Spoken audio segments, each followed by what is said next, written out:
り解説。1960年公開映画ベスト10。懐かしの名作を振り返る。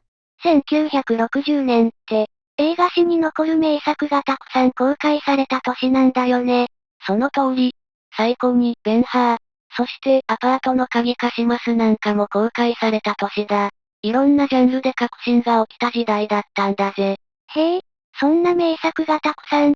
でも、どうして1960年にそんなにたくさんの名作が生まれたんだろう？それは映画の技術や表現が進化したからだな。カラー映画や音響技術が進化し、観客を魅了する映画が増えたんだよ。なるほど。技術の進歩が名作を生み出したのね。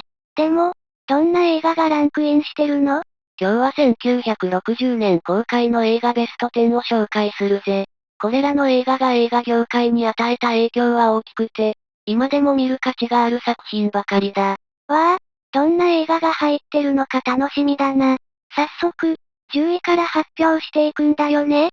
その通り。まずは第10位から紹介するぜ。どんな映画が登場するか、お楽しみに。第10位。悪いやつほどよく眠る。第10位は、悪いやつほどよく眠るだぜ。タイトルからして、なんだか深い意味がありそうね。どんな映画なの？これは、1960年に公開された日本映画で、監督は黒澤明。彼が独立して設立した黒澤プロダクションの第一作目なんだ。黒澤明監督の作品なんですね。どんなストーリーなんでしょう？物語は、土地開発公団の汚職で父親を失った男が、その復讐を遂げようとする話だ。主人公の西光一は、父親の仇である公団副総裁岩渕の娘、よし子と結婚し、公団内に潜入するんだ。復讐のために身分を偽って近づくなんて、スリリングですね。でも、どんなエピソードが展開されるんですか？結婚披露宴での出来事が重要なポイントだな。冒頭の披露宴で、岩渕の娘よし子と西の結婚が盛大に行われるんだが、その場で公団内の汚職が明るみに出るきっかけが生まれる。披露宴でそんな事件が起きるんですね。登場人物は他にどんなキャラクターがいるんですか？主要なキャストとして、三船敏郎が主人公の西光一を演じ、森正幸が岩渕副総裁、香川京子が岩渕の娘よし子を演じている。その他にも、三橋達也や加藤武史など、実力派俳優が脇を固めている。豪華なキャストですね。公開当時の反響はどうだったんでしょう？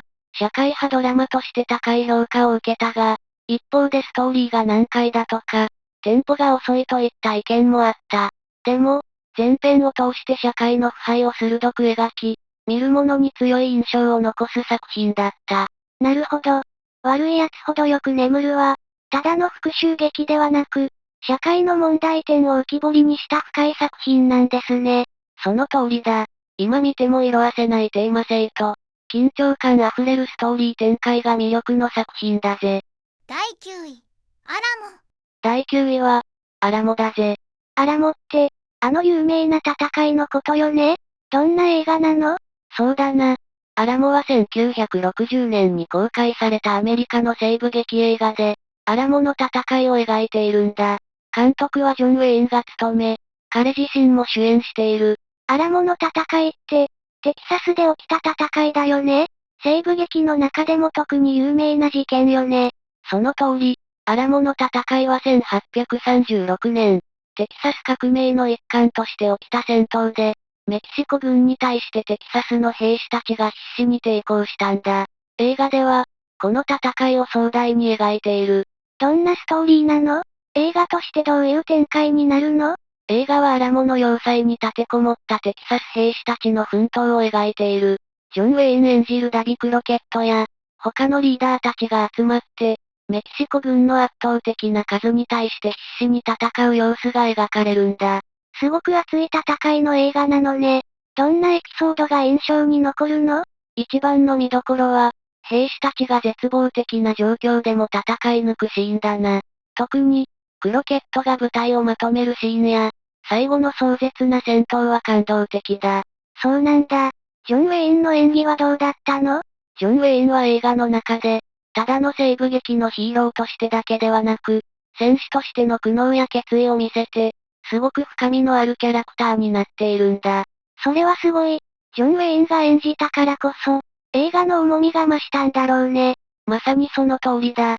この映画はアラモの戦いを描くことで、西部開拓時代の勇敢さと、時に悲劇的な結末も描いているんだ。戦いの悲壮感と英雄的な姿が描かれているんですね。ジョン・ウェインの熱演も光る名作だと。そうだぜ。この映画はただのアクション映画ではなく、歴史的な背景と人物の成長を描いている点が魅力的なんだ。第8位、スパルタカス。第8位は、スパルタカスだぜ。スパルタカスって、あの古代ローマの奴隷反乱を描いた映画よね。すごく有名な作品だよね。その通り、スパルタカスは1960年に公開された映画で、監督はスタンリー・キューブリック、主演はカーク・ダグラスで、彼がスパルタカスを演じているんだ。スタンリー・キューブリック監督が手掛けた作品なんですね。どんなストーリーなの？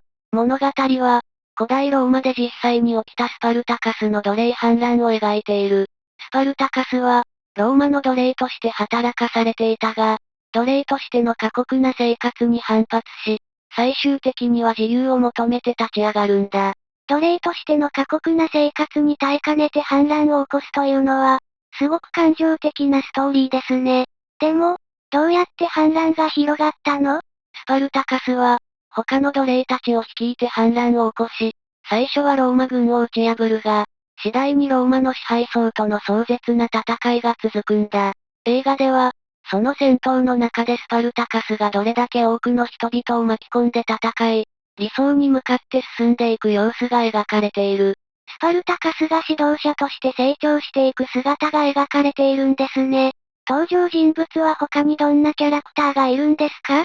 映画には、スパルタカスの仲間であるアントニウス・トニーカーキスや、ローマの元将軍でスパルタカスに立ち向かうクラッス・ローレンス・オリビエなども登場する。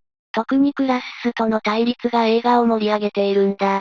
豪華なキャストですね。映画の中で印象的なエピソードはどんなものですか？一番印象的なのは、スパルタカスが捕らえられた後、ローマ軍の将軍にスパルタカスはどこだと問いかけられ、全員が俺がスパルタカスだと言って名乗り出るシーンだな。これが映画のクライマックスで、観客に大きな感動を与えるんだ。そのシーンはすごく感動的ですね。自分の命を投げ出してでも、仲間を守ろうとする姿勢が心に残ります。まさに、スパルタカスは英雄的な指導者で、彼の生き様が多くの人に影響を与えたことを映画で感じることができるんだ。自由を求めて立ち上がった奴隷たちの物語が、今でも心に響くんですね。その通りだ。スパルタカスは、ただの戦争映画ではなく、人間の自由と尊厳を求める壮大な物語だぜ。第7位、刑事。第7位は、刑事だぜ。刑事って、イタリアの映画だったよね？どんな内容だったっけ？そうだな。刑事は1960年に公開されたイタリア映画で、監督主演はピエトロ・ジェルミ。原作はカルロ・エミーリオ・ガッタの小説、メルラーナ町の混沌たる殺人事件だ。へえ、イタリアの作品なんだ。ストーリーはどんな感じ？物語は、ローマで起きた殺人事件をめぐる捜査を通じて、市民たちの複雑な人間模様を描いている。主人公のイングラバーロ警部が事件を追う中で、関係者との交流や彼らの背景が明らかになっていくんだ。なるほど。ただの犯罪捜査だけじゃなくて、登場人物の深いドラマも描かれているんですね。主要なキャストは誰だったの？主演のピエトロ・ジェルミがイングラバーロ警部を演じ、他にもクラウディア・カルディナーレ、フランコ・ファブリッツィ、エレオノラ・ロッシドラゴなどが出演している。クラウディア・カルディナーレも出ているんですね。公開当時の反響はどうだったんでしょう？評価からは高い評価を受け、1960年度のナストロ・ダルジェント賞で脚本賞と助演男優賞を受賞した。また、イタリアゴールデングローブ賞では作品賞を獲得している。それだけ評価されている作品なんですね。刑事はどんな点が特に優れていると感じますか？まず、ピエトロ・ジェルミの演技力と監督としての手腕が光る作品だ。物語の進行とともに明らかになる登場人物たちの背景や人間関係が深く描かれていて、単なる犯罪ドラマにとどまらない深みがある。人間ドラマとしても優れた作品だったんですね。刑事はどんな人におすすめですか？社会派ドラマや人間ドラマが好きな人には特におすすめだ。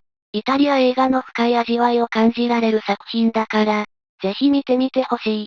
第6位、アパートの鍵貸します。第6位は、アパートの鍵貸しますだぜ。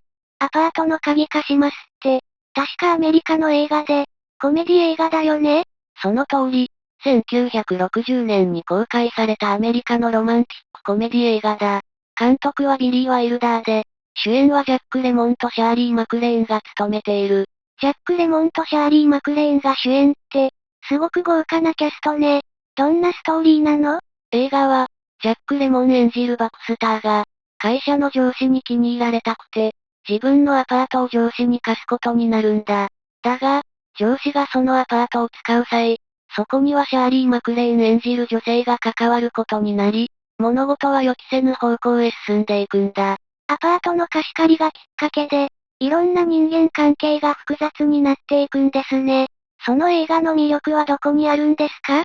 アパートの鍵貸しますの魅力は、ユーモアと切なさが絶妙に絡み合ったところだな。最初はコミカルな要素が多いけれど、徐々に登場人物たちの感情が深く描かれていくんだよ。それは見てみたい。感情の機微が描かれているんですね。特に印象的なエピソードはありますか？特に印象的なのは、ジャック・レモン演じるバクスターが、上司との関係や仕事のプレッシャーに悩みながらも、シャーリー・マクレーン演じる女性に対して本当の気持ちを抱いていくシーンだな。彼が彼女を守るために立ち上がるところは感動的だよ。それはすごく心温まるシーンですね。登場人物の心の変化を感じられそう。そうだな。最初は単なるコメディ映画に見えるけれど、実は人間関係や愛情を丁寧に描いているところが、この映画の深さを生んでいるんだ。なるほど。ただの恋愛映画ではなく、人生や人間の葛藤も描かれているんですね。その通りだ。アパートの鍵貸しますは、ユーモアを通じて、恋愛や人間関係の本質を深く掘り下げた素晴らしい映画なんだ。第5位、太陽がいっぱい。第5位は、太陽がいっぱいだぜ。太陽がいっぱいって、あのフランス映画だよね。なんだかタイトルからして、すごく魅力的な映画のような気がする。その通り、太陽がいっぱいは1960年に公開されたフランス映画で、監督はルネ・クレマン、主演はアラン・ドロンだ。この映画は、フランス映画の金字塔と言われる作品なんだよ。アラン・ドロンが主演って、まさに時代を代表するイケメン俳優ですね。どんなストーリーなの？物語は、フランスのリビエラを舞台にしたサスペンススリラーだ。アラン・ドロンが演じる青年リプリーが、裕福なアメリカ人を殺し、その富を手に入れようとするんだ。しかし、殺人を犯してしまったことで、彼の人生は一変し、次第に追い詰められていくんだよ。自分の欲望のために人を殺してしまうんですね。でも、どうしてリプリーはそんなことをしたんでしょう？リプリーは、富と快楽を求めるあまり、現実と自分の理想の間で揺れ動くんだ。彼の心の葛藤や、次第に追い詰められていく心理状態が描かれていて、観客は彼の運命を見守りながら引き込まれるんだ。なるほど。彼の心の中の葛藤が物語の鍵を握っているんですね。映画の中で特に印象的なシーンはありますか？最も印象的なのは、リプリーが自らの運命に抗いきれず、どんどん追い詰められていくシーンだね。彼が隠しきれなくなった罪の重さに苦しみながらも、最後にどんな選択をするのかが、観客に強烈な印象を与える。それは見逃せないシーンですね。どんな結末が待っているんでしょう？結末は、サスペンスの真髄を感じる終わり方だ。リプリーが抱えていた秘密が明らかになり、彼の人生がどのように収束していくのか。その瞬間に、見る者は思わず息を飲んでしまうだろう。太陽がいっぱいは、ただのサスペンス映画ではなく、人間の欲望や苦悩、そして運命に翻弄される様子が深く描かれているんですね。その通りだ。この映画は、アラン・ドロンの魅力と相まって、深いテーマを持つ作品として今でも多くの人々に愛されているんだ。第4位、独裁者。第4位は、独裁者だぜ。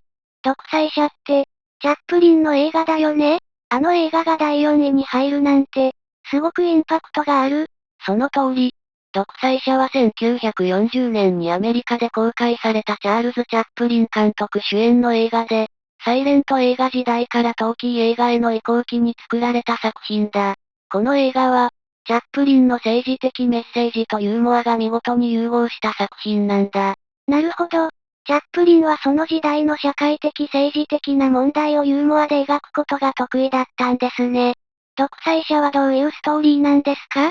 独裁者は、ナチスドイツの独裁者ヒトラーをモデルにしたキャラクターと、彼に似た姿のユダヤ人理髪師を描いている。映画は、独裁者の横暴と、それに立ち向かう理髪師の姿を通じて、権力の乱用や人権侵害に対する批判を強く訴えているんだ。映画の中で、チャップリンが演じるキャラクターは独裁者と理髪師の二役ってことですね。どうしてその二つのキャラクターを描くことになったんでしょう？チャップリンは、1930年代の世界情勢に対して強い批判を持っていて、特にナチズムに対して警鐘を鳴らす必要があると感じていた。だからこそ、映画を通じて独裁者の悪用をコミカルに描きながらも、ヒトラー的な独裁の恐ろしさを強調しているんだ。チャップリンらしいユーモアと社会への鋭い批判が融合した映画なんですね。映画の中で特に印象的なシーンはありますか？一番印象的なのは、チャップリン演じる理髪師が独裁者の演説を模倣して、群衆を前に立ち、感動的なスピーチをするシーンだな。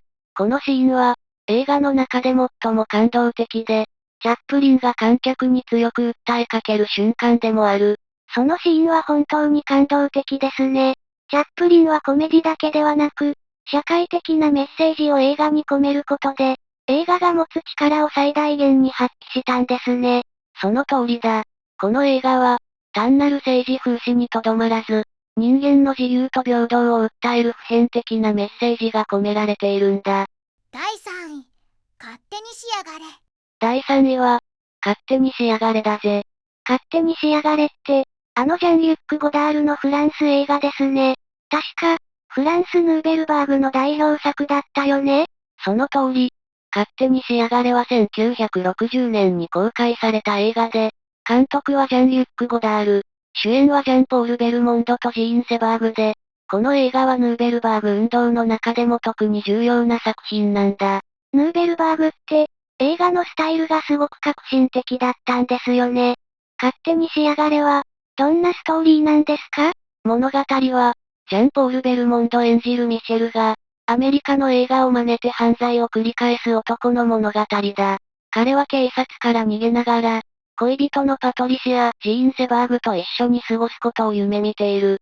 でも、彼の逃亡劇は、徐々に悲劇的な展開を迎えるんだ。ジャンポール・ベルモンドが演じるキャラクターが、映画のスタイルや時代の雰囲気を作り出しているんですね。どんな特徴的なシーンがあるんですか？特徴的なのは、ゴダールの革新的なカメラワークと編集技法だ。例えば、ジャンポール・ベルモンドが車を運転しながら、カメラが目の前で回転するシーンなどは、観客に強烈な印象を与える。カメラの使い方が、すごく斬新で革新的だったんですね。それは映画の中で重要な役割を果たしているのでしょうか？まさにその通りだ。勝手にしやがれでは、伝統的な映画のルールを破って、カットバックやジャンプカット、さらには不自然な音楽やセリフの挿入を使って、観客に新たな映画体験を提供したんだ。その映画の新しい手法が、後の映画に大きな影響を与えたんですね。勝手にしやがれの魅力はそれだけじゃなく、登場人物の魅力にもありますよね。その通りだ。ミシェルというキャラクターは、映画の中で社会の枠を超えた反落者であり、観客は彼の自由で無鉄砲な生き方に魅了される。そして、彼とパトリシアとの関係も非常に重要だ。彼女の知的で無感情な部分が、ミシェルの奔放さと対照的に描かれていて、二人の関係が映画の進行とともに複雑化していくんだ。それが、映画全体の緊張感や魅力をさらに引き立てているんですね。勝手に仕上がれは、ただの犯罪ドラマじゃなくて、時代の精神を反映させた映画なんですね。その通りだ。ヌーベルバーグの影響を受けた映画の中でも、特に革新的な作品であり、今なお多くの映画ファンに愛されている名作だぜ。第2位、サイコ。第2位は、サイコだぜ。サイコ、アルフレッド・ヒッチコック監督のあの名作ホラー映画ですね。確か1960年に公開されたんですよね。その通り、サイコは、1960年に公開されたサイコスリラーで、監督はアルフレッド・ヒッチコック。映画史における最も影響力のあるホラー映画の一つだと言われているんだ。サイコが第2位にランクインするのも納得ですね。どんなストーリーなんですか？サイコの物語は、マリオン・クレインという女性が、仕事で盗んだ大金を持って逃げるところから始まる。途中、彼女はノーマン・ベイツという男が経営するベイツモーテルに泊まることになるんだ。しかし、そこで彼女が行方不明になるという事件が起き、映画は次第にノーマンの狂気に迫っていくんだよ。ノーマン・ベイツって、印象的なキャラクターですね。あのシーンは今でも語り継がれていますよね。あのシャワーシーンだな。サイコで最も有名なシーンで、マリオンがシャワーを浴びている最中に、何者かに襲われる瞬間は、ホラー映画の金字塔とも言えるシーンだ。観客はその予期せぬ展開に衝撃を受けるんだよ。あのシーンは、本当に衝撃的でしたね。怖いけれども、何度も見たくなる不思議な魅力があります。ノーマン・ベイツのキャラクターについても、深く掘り下げられているんですよね。そうだ。ノーマン・ベイツは、ただの殺人鬼ではなく、精神的に非常に複雑な人物だ。彼の背後にある家庭環境や過去が明らかになることで、彼の狂気の理由が少しずつ浮き彫りになっていく。その描写が映画の恐怖を一層引き立てるんだ。なるほど。ただの恐怖だけでなく、彼の背景に迫ることが映画をより深くしているんですね。登場人物の心の闇を描くことで、恐怖がよりリアルに感じられるんだ。まさにその通りだ。そして、ヒッチコックが映画全体で使う演出やカメラワークも素晴らしい。例えば、音楽の使い方や緊張感を高めるシーン転換が、観客に一瞬も気を抜かせないようにしているんだ。サイコは、単なるホラー映画にとどまらず、心理的な恐怖を巧みに描きながら、視覚的にも非常に優れた作品なんですね。その通り、サイコは、ただのスリラーやホラー映画の枠を超えて、映画の芸術性を高めた名作だぜ。第1位、ベンハー。第1位は、ベンハーだぜ。ベンハー、壮大な歴史ドラマが1位に選ばれるなんて、やっぱり納得だわ。どんな映画なの？ベンハーは、1960年に公開されたアメリカの歴史映画で、監督はウィリアム・ワイラー、主演はチャールトン・ヘストンで、映画史に残る大作だ。この映画は、壮大なスケールと感動的なストーリーで、オスカーを11部門受賞したことでも有名だ。11部門受賞ってすごすぎますね。ベンハーの物語はどういうものなんですか？ベンハーは、紀元前1世紀のローマ帝国時代を舞台に、ユダヤ人の貴族ベンハー、チャールトン・ヘストンが、かつての友人でありローマの将軍であるメッサラによって裏切られ、奴隷として送り込まれるところから物語が始まる。彼は長い年月をかけて復讐を誓い、最終的には勝利を収めるという壮大なドラマだ。復讐劇が軸になっているんですね。映画の中で特に有名なシーンって、どんなところですか？やっぱり、戦車レースのシーンだな。ベンハーがメッサラと激しい戦車レースを繰り広げる場面は、映画史に残るアクションシーンで、圧巻の迫力がある。あのシーンは今でも多くの映画ファンに愛され続けているんだ。あのシーンは本当にすごい。映画全体を通して、どういうテーマが描かれているんですか？ベンハーでは、復讐だけではなく、信仰や許しといったテーマが重要な役割を果たす。特に、キリストとの出会いがベンハーの人生に大きな影響を与える。映画の最後に向かって、彼は復讐心を超えて、真の平和と許しを受け入れるようになるんだ。そうなんですね。最初は復讐を誓ったベンハーが、最後には人間としての成長を遂げるんですね。その過程が感動的。その通り。ベンハーは、ただの歴史映画やアクション映画にとどまらず、人間ドラマや道徳的なテーマを深く掘り下げた作品だ。多くの人々に感動を与え、今でも多くの人にとって不朽の名作として愛されている。壮大なスケールで描かれたこの映画は、ただのエンターテイメントではなく、深いテーマが込められているからこそ、映画史に名を刻んだんですね。その通りだ。ベンハーは、映画制作の技術や物語の力、そしてキャラクターの成長が見事に融合した、まさに映画史に残る名作だぜ。総評またはまとめ。1960年に公開された映画たちは、今でも映画の金字塔として語り継がれる名作ばかりだったわね。その通りだな。サイコやベンハーといった作品は、映画の技術やストーリーテリングに大きな革新をもたらした。あの時代の映画が現代の映画制作に与えた影響は計り知れない。ジャン・リュック・ゴダールの勝手に仕上がれや、ヒッチコックのサイコは、まさに映画の枠を広げるような作品だったわね。ああ、特に勝手に仕上がれはヌーベルバーグの象徴的な作品で、映画に新たな風を吹き込んだ。カメラワークや編集手法が斬新だったし、キャラクターの描き方も非常に革新的だった。